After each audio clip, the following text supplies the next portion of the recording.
I do not think that decentering men means hating men. I see a lot of people talk about decentering men, but honestly, it has nothing to do with refusing to date men. Women decentering men, that is what we are going to be looking at today. And if there's anything I love about this generation of women, is the fact that women are now realizing how important they are. Women are now placing themselves first before any other person. So guys, welcome to today's video. If you are new to this space, please subscribe to the channel, like the video, share, leave your thoughts in the comment section, and let us get right into the video. I do not think that decentering men means hating men. I see a lot of people talk about decentering men, but honestly, it has nothing to do with refusing to date men. It surely doesn't mean pretending not to want marriage. And it also doesn't mean you need to become cold when you're speaking to a man or when you're faced with a man or his opinion. Let's be clear that the meaning of decentering men is the idea that a man's presence, his opinion, his attention, or potential approval doesn't matter to you. And it surely shouldn't become the reference point for how you decide to behave. And it's funny because I've been around male-centered people, and how it manifests is actually way, way, way quieter than you think. It's not this idea of, oh, I want a boyfriend, everything I do is for male attention.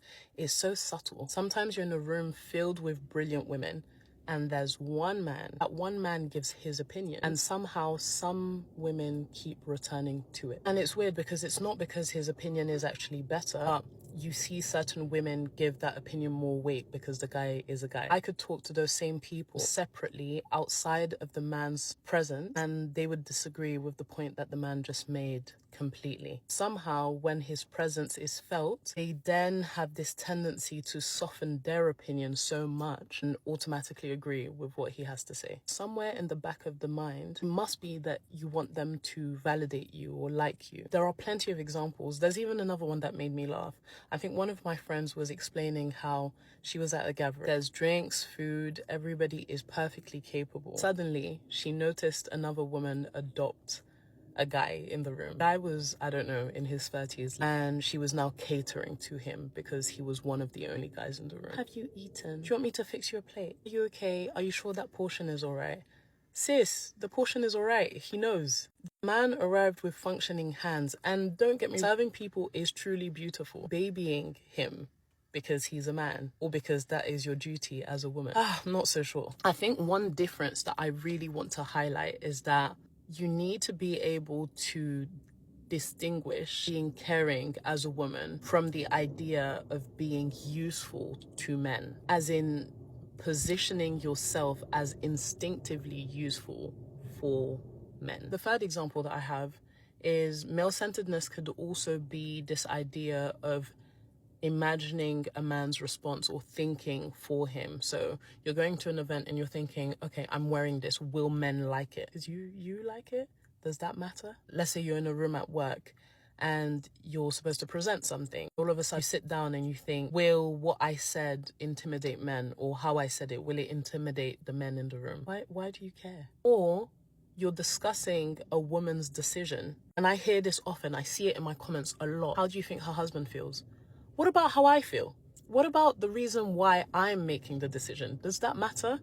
How my husband feels, I don't know. Like, sometimes I just don't get it. And I want to be clear. Sometimes those questions towards the idea of men are very relevant. But when it tends to always be the first point of response, why is that what matters first? So decentering men to me is not the idea of making men feel smaller, not at all, but it's making your own judgment, your own decisions, not looking to be validated by men. You need to live your own convictions, and you need to live the full experience of being a woman without needing the attention or the validation of the said men. A man can be deeply important to you, but he does not have to become your measuring gear or, your measuring tape. You can function by yourself. And I actually think that makes relationships healthier. Now, as a woman, when I love you, when I care for you, when I choose you again and again, then I do it because I choose to for you, not because you're just a man. Maybe the question we should ask ourselves, because maybe we've all been there and we've done it inadvertently, not am I male-centered? I think sometimes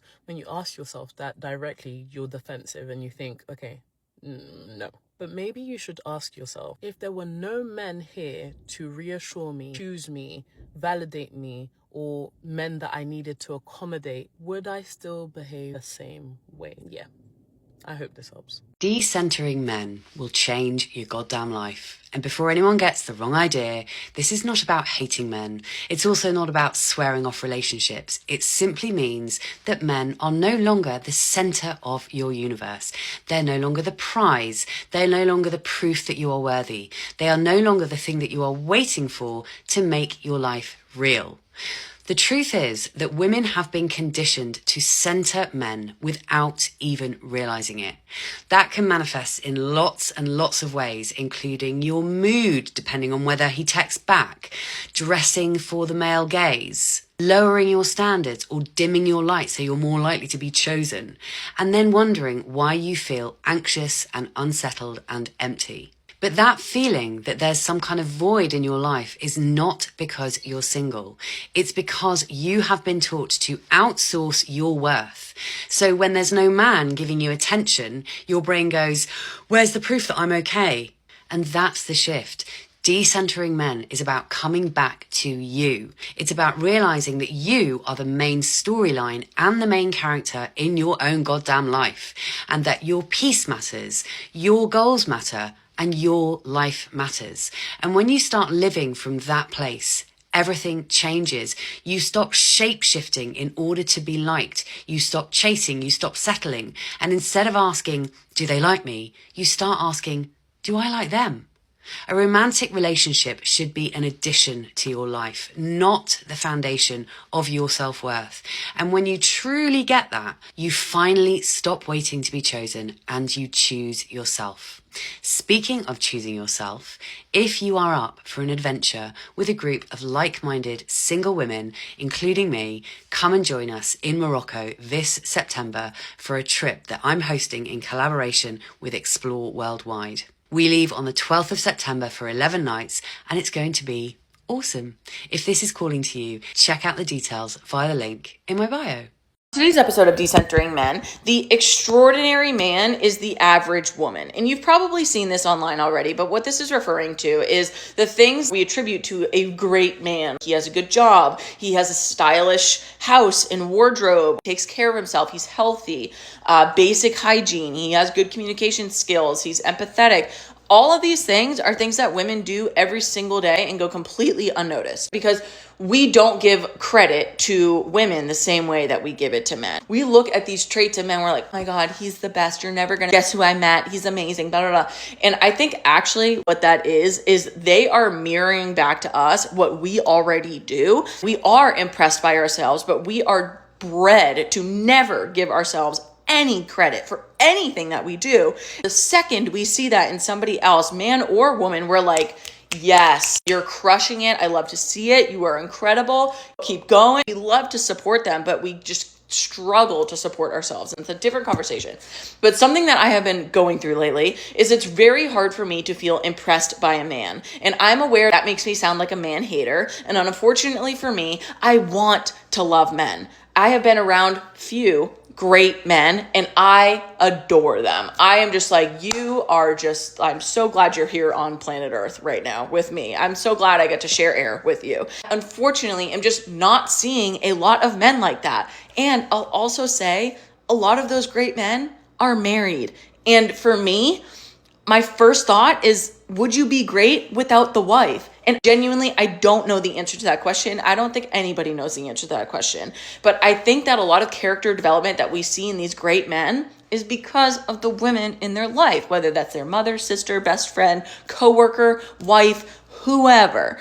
I think that there's a woman plays a role in that. That's my opinion, right? But when it comes to feeling impressed by men, I really want to, but I just don't feel impressed. It's not impressive to get a girl shitty roses that were $4.99 at Walgreens because you fucked up. It's not impressive. What is impressive when it comes to getting somebody flowers is going to the farmer's market, talking to the farmer or whoever is there about where they got the flowers. You can explain that to your person. Also curating a beautiful color scheme, bringing them home, taking them out of the paper, out of the plastic, pulling the leaves off the stems, getting them into the vase and presenting them like, I got you these flowers, and doing that weekly. That's impressive. Truly, that's impressive. It shows care. It shows thoughtfulness. It shows commitment. I'm impressed by that. Do you know why I'm impressed by that?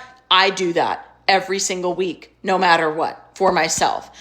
So again, it's this mirroring opportunity of like, well, I'm not impressed by you because you don't do the things that I do for myself. It brings back the question, what do you bring to the table? And I think that in dating right now, that's what both sides are really struggling with. What do we bring to the table?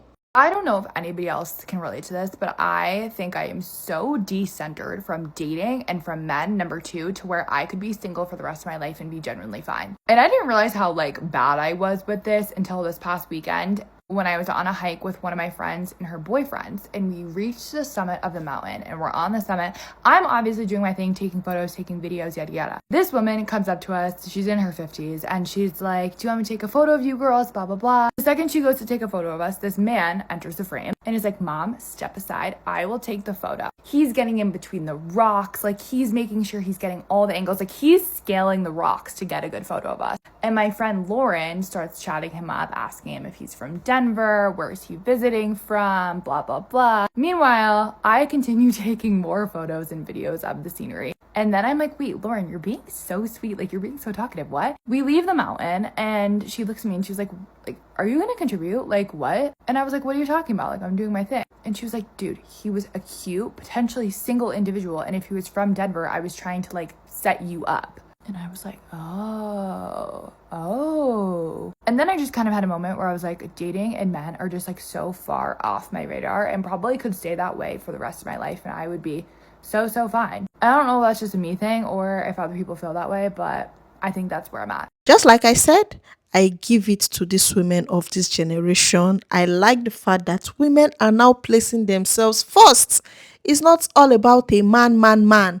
In fact, these days, female friendships are being destroyed, are being damaged because they are living their male-centered friends. We cannot be friends and we are talking, and before you know, the next thing you're talking, oh, my husband, oh, my boyfriend, oh, my man. No, you have your own life. Talk about yourself. Let it be about you. Not all the time, the man.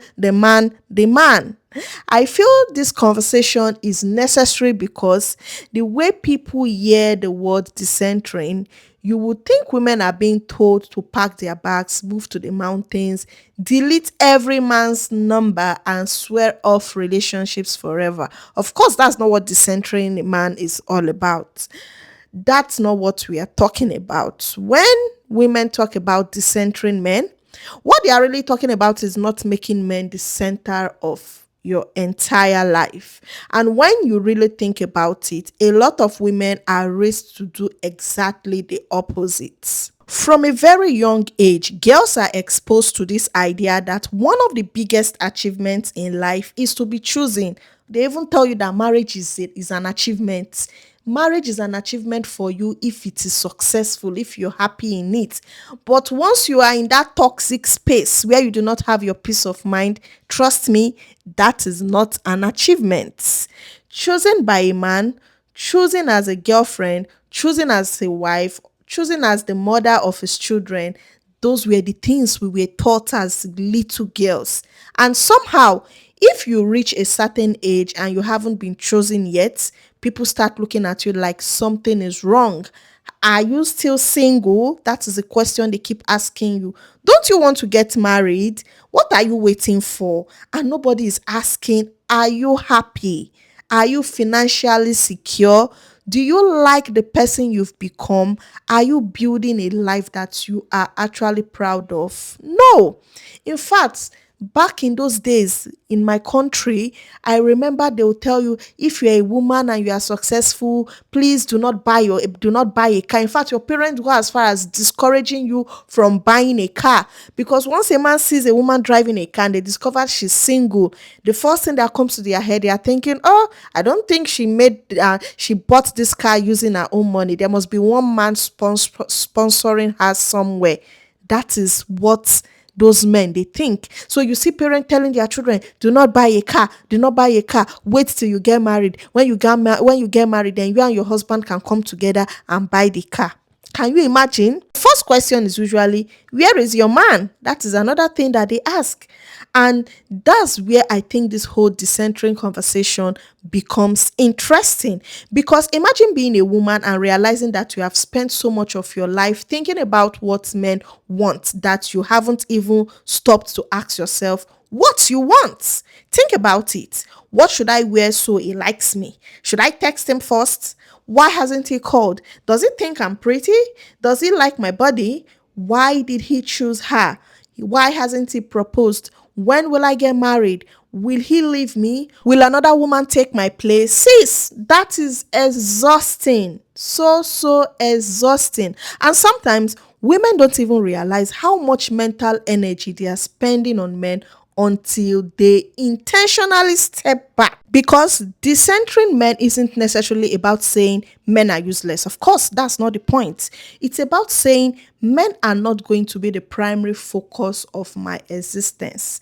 And honestly, I think that's a very healthy mindset because you can love men. You can date, you can be married, you can want children, you can enjoy romance, you can absolutely desire partnership while still having a life that doesn't completely revolve around whether a man approves of you. And I think that's the part that gets misunderstood because some people hear decentering men and immediately think, oh, some women don't need men anymore. Need is a very interesting word. Nobody is saying humans don't need companionship, love, community, or partnership. We are saying your entire identity shouldn't depend on one person choosing you. That's totally different. For example, imagine a woman who has her own goals. She has friends, she has hobbies, she takes care of her health, she's working on her finances, she's raising her children, she's building her career, she's traveling, she's learning new things, taking herself out, enjoying her life, and then she meets a man she genuinely likes. It becomes an addition to her life, not the entire life. That's a huge difference because when you already have a fulfilling life, you are less likely to tolerate nonsense simply because you are afraid of being alone. And let's be honest, a lot of people stay in unhealthy relationships because they are terrified of starting over. They are not necessarily staying because the relationship is amazing. They are staying because they think, what if nobody else wants me? What if I'm too old? What if I never get married? What will people say? That is something that keeps a lot of people in that toxic relationship. And that's where I think women need to really pause. Because being alone and being lonely are not the same thing. You can be single and have an incredibly full life, and you can be married and feel incredibly lonely. Because sometimes women become so focused on becoming someone's ideal woman that they forget to become the woman they themselves actually like. And that's deep because ask yourself, if there was no man in the picture, who would I be? What would I be? Where would I go? What would I learn? What would I build? What would I spend my money on? What kind of person would I become?